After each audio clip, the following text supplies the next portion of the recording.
Stasiland is a book by Anna Funder from around 2003.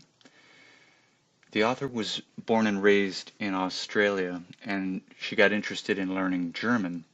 Eventually, she ends up in Germany and has an interest in East Germany and the former GDR, the German Democratic Republic.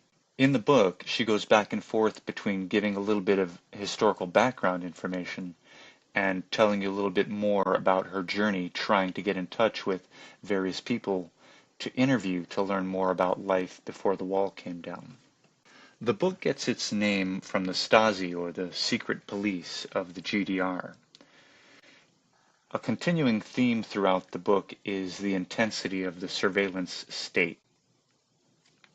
There was an intense amount of surveillance, and in the book she goes through figures on just how many people were working for the secret police and an even larger number of people who were informing for the secret police. So it was very likely as you went about your day that you knew that the people around you were either secret police or informants. There's a joke about the Stasi that after the wall came down, many of them got jobs as cab drivers.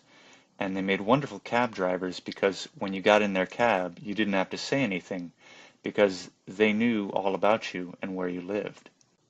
One of the stories mentioned by the author was how the secret police would use a method where they would spray a radioactive chemical on maybe something that was contraband, like a contraband book, or maybe the car of someone that they wanted to track. And then they would use secret Geiger counters in their jackets and follow this person around. Or if they wanted to track what someone was doing, they would spray something in their house with this radioactive chemical. And of course, the side effect wasn't just that they were tracking these people, they were actually making them sick, and there were an increase in cancer cases as a result of this.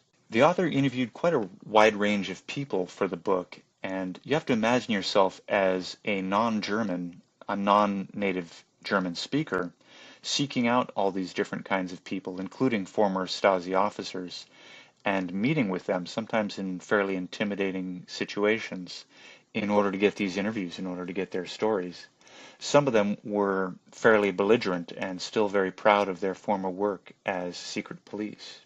One of the people that she meets with in order to do an interview was a former secret police officer of some kind, and he was still very devout in his beliefs about communism. He had a statue of Marx in his house, and I believe he gives her a copy of the Communist Manifesto, and he gets pretty aggravated by some of her questions. So it's fascinating to see her experience as this author, this foreigner, trying to learn directly from some of these former secret police members. Several of the people she interviews had either been arrested or harassed or interrogated by the secret police at one time or another. There's one really fascinating interview that I won't spoil about an attempt to escape across the wall, which is pretty terrifying. There's another interview with a woman whose either husband or boyfriend had been taken into custody by the secret police.